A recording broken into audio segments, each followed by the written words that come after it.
What's up, everybody, and welcome to Today in Esports and our rapid recap for Monday. We've got a big show for you with a lot of events that happened over the weekend. Let's jump right into it.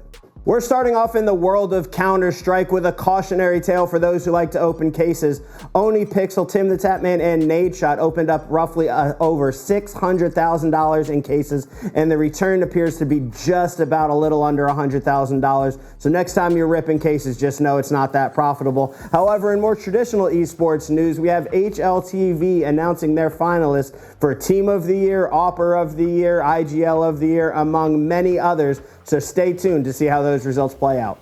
Moving over to League of Legends, the Mid-Season Invitational gave us some incredible finals this weekend. Starting off with the losers finals, we had T1 take down anyone's Legends in an impressive Game 5 victory, setting up an all LCK Grand Finals. Gen.G versus T1, Faker versus Chovy for the millionth time. However, Gen.G proved to be just too much to handle as Chovy improves to 64-63 versus Faker. While the event had great viewership number, the stat that was the most impressive to me was the amount of champions that was played was only slightly higher from MSI 2024. I expected it to be a lot more because of Fearless Draft. However, in other news, we have EWC groups that have been announced and are starting this week, and Navi finally unveiled their roster.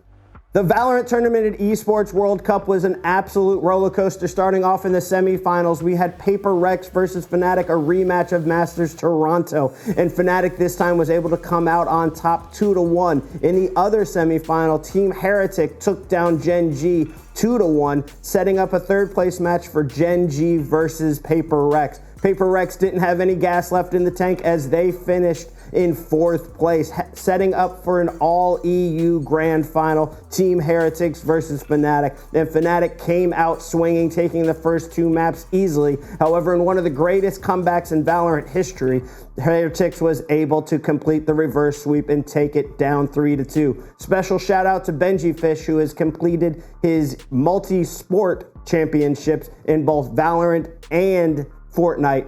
Special shout out to him. Beyond Valorant, week 1 of EWC was action-packed. In Red Sport, Team Redline took down first place. In Fatal Fury, Goy was able to come out on top. And in Apex Legends, VK Gaming shocked the world with their impressive victory. Week 2 is looking action-packed as well, with League of Legends, Free Fire, Mobile Legends, Bang Bang, Dota 2, Honor of King, and Last Chance qualifiers for Overwatch 2.